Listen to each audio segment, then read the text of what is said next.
नमस्कार. नमस्कार. नमस्कार. आतापर्यंत आपण अनेक नाथांच्या गोष्टी ऐकत आलो. त्यांच्या नवनाथ भक्तिसार या ग्रंथातल्या अनेक कथा बघत आलो. नाथांचे जन्म बघत आलो. तर हे सगळं बघत असताना ज्यावेळेस पूजेच्या वेळेस नवनाथांची आरती केली जाते ना, नवनाथांची आरती म्हणजे प्रत्येक नाथांची वेगळी आरती आहेच. पण या नवनाथांच्या या आरतीमध्ये एक वैशिष्ट्य जर तुम्ही बघितलं तर असं लक्षात येईल की नवनाथांच्या आरतीची सुरुवातच मच्छिंद्रनाथांच्या नावाने झाली. म्हणून त्या आरतीतल्या या नवनाथांच्या जन्माच्या कथा नवनाथ आरतीमध्ये समाविष्ट झाली. त्यामुळे आपण टाळ्या वाजवतो, ध्वनी निर्माण होतो, या नादात आपण रमतो आणि मग आपण आरती करतो. आरती म्हणजे काय? तर आर्ततेने आळवलेली आरती, जी हृदयातल्या आर्ततेने साथ घातली जाते, त्याला आपण आरती असं म्हणतो. आर्ततेने करतो ना आपण, असं टाइमपास म्हणून डीजे लावून नाही करत ना. तुपाचा दिवा लावून झांजा टाळ्यांचा दोन हातांवर टाळ्या वाजवतो. ह्या टाळ्या पण कुठल्या असतात? समारंभाला वाजवलेल्या टाळ्या. गुरुमाऊलीची आरती करताना असणाऱ्या टाळ्या, समारंभात वाजवलेल्या टाळ्या यांच्यात पण फरक असतो. झांजा लावल्या जातात, काही वेळेस डफली वाजवली जाते. तेव्हाचं वातावरण हे खूप वेगळं असतं. तसं या नवनाथांच्या आरतीमुळे मध्ये त्यांनी इतकं सुंदर ती आरती लिहिली आहे ना, की ती आरती म्हणताना माझं सगळ्यांनी एक एक कळकळीची सांगणे. कोणतीही गोष्ट एक फॉर्मॅलिटी म्हणून आयुष्यात करू नये. आरती म्हणताना फॉर्मॅलिटी हवी, पण तुमच्या हृदयातला भाव त्या शब्दाच्या अर्थातून बाहेर असा सांडला पाहिजे बरं. आणि तो तुमच्या शब्दातून, वाणीतून, हृदयातून असा बाहेर आला पाहिजे. जसं सकाळचे सूर्यकिरण असतात किंवा संध्याकाळचे सूर्यकिरण असतात आणि खिडकीतून तो झरोका जसा आपल्या घरात येतो आणि त्याचे ते अणुरेणू, त्याचा तो उजेड, त्यांचे ते प्रकाश किती छान वाटतं ना. तसा आपल्या हृदयातला भाव आपल्या हृदयातल्या खिडकीतून गुरुचरणाकडे या आरतीतून गेला पाहिजे. आणि मग त्या आरतीत असं म्हटलंय, जयदेव जयदेव जय श्री नवनाथा, श्री मच्छिंद्रनाथा, आरती ओवाळिता, हरली भवचिंता, जयदेव जयदेव जय श्री नवनाथा, हरली भवचिंता. एवढा मोठा शब्द आहे. काळजी करू नकोस असं आपण रोजच्या लौकिक जीवनात म्हणतो, पण या नाथांच्या बाबतीत काय म्हटलंय? हरली भवचिंता. या भवपाश आपल्याला जीवन जगत असताना अनेक चिंता असतात, पण ती या साधनेत आणि त्यांचा कृपा आशीर्वाद प्राप्त झाल्यावर त्या हरून जातात, निघून जातात. हरली म्हणजे निघून गेली. त्यांच्या शक्तीपुढे ते पराजित झाले, मानवी चिंता. आणि हे होण्यासाठी कोणी कोणी कसे अवतार घेतले?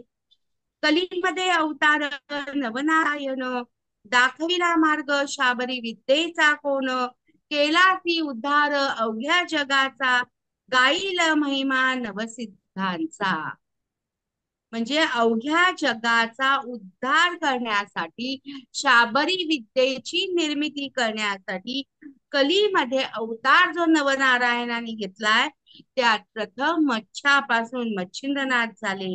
गोरक्ष जन्मले गौरी भस्मात, जालिंधराची उत्पत्ती अग्निकुंडात, कानिफाचा कर्ण गजकर्णात. आता पुढच्या ह्याच्यात आपण कानिफनाथांचा जन्म बघू. तो कशात झाला? गजकर्णात, हत्तीच्या कानातून. भिक्षेच्या पात्रात भर्तृहरी, रेवणनाथ हे सर्वांच तारी, चौरंगी पंगुळ कृष्णेच्या तिरी, पटसिद्ध नागनाथ सर्पाचे उदरी, जयदेव जयदेव जय श्री मच्छिंद्रनाथा. म्हणजे आरती करताना परत सगळे येतात कुठे? मच्छिंद्रनाथांपाशी. म्हणून या कथा समजून घेत असताना मी सुरुवातीलाच एक वाक्य म्हणते की मच्छिंद्रनाथ आता फिरत फिरत अमुक एका ठिकाणी आले. त्यांनी केलेलं हे संप्रदायाचं कार्य इतकं अपार आहे. चरणापासून झाले चरपटीनाथ, गर्भाची उत्पत्ती भागीरथीत, गहिनी गोपीचंद अडबंगीनाथ, 84 सिद्ध झाले प्रकट. शाबरी विद्येने जगही उद्धरिले, झाले दत्त प्रतापी सुरनर जिंकिले, गणेशनाथसी शरण गेले, जयदेव जयदेव जय नवनाथा, श्री मच्छिंद्रनाथा, आरती ओवाळिता हरली भवचिंता, जयदेव जयदेव जय नवनाथा. ही आरती समजावून सांगण्याचा अर्थाचा हेतू हा हरली भवचिंता हा शब्द फार महत्वाचा आहे.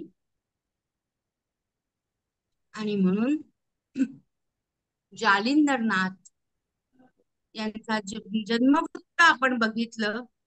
अगदी नारायणाने जालंधरांना स्वतःच जन्मवृत्त सांगितलं आणि पुढे काय म्हणाले.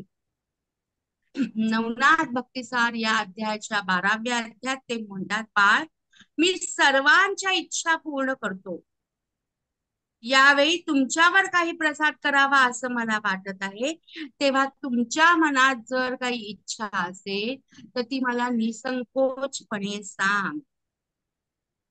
तेव्हा जालिंदरनाथ असं म्हणाले, तात महाराज. बघा किती शब्दांमध्ये आदर किती भरलेला आहे बघा, ओतप्रोत शब्दांमधला आदर, आदरातली भावना.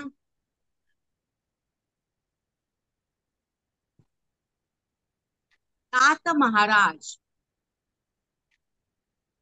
किती आदर आहे बघा.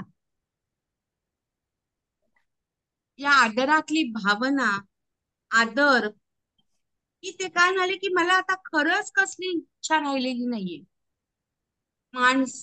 मला इच्छा राहिलेली नाही. मग काय आहे तर मला हा जो दरदेह प्राप्त झालेला आहे त्या जन्माचं सार्थक व्हावे असं मला वाटतं. चार चौघांसारखं या भूतलावर जन्माला आलो आणि मरून गेलो, असं पठडीतलं आयुष्य मला जगायचं नाही.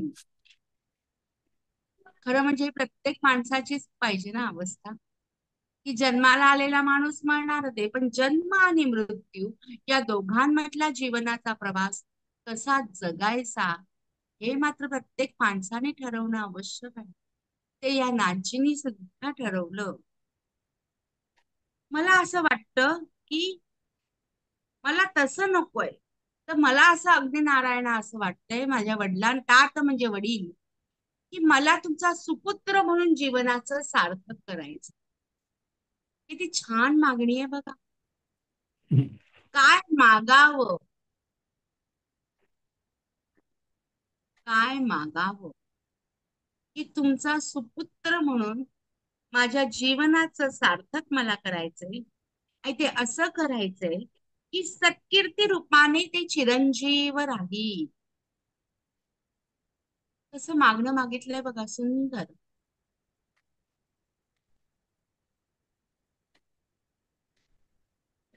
तुम्ही माझ्यासाठी काय करणार, तुम्ही मला काय देणार ही भावना नव्हती. तर मला असा वरदान हवंय की मी तुमचा सुपुत्र म्हणून सत्कीर्तीने चिरंजीव राहील. खरं सांगते, आपण जेव्हा भगवंतासमोर दोन हात जोडतो ना, तेव्हा तुम्ही प्रार्थना कशी करताय, तुम्ही मागणं काय मागताय, त्या मागणं पाठीमागचा हेतू काय आहे, तुम्ही नेमकं काय करत आहात, हे खूप खूप महत्वाचं आहे. त्या अशा व्हायब्रेशन्स ना तिथपर्यंत जात असतात. आणि मग हे सांगितल्यावर अग्नदेवतेला आपल्या जालिंदरांचं म्हणजे आपल्या सुपुत्राचं खूप खूप कौतुक वाटलं. आणि म्हणून जालिंदर नाथांना घेऊन ते कोणाकडे गेले असते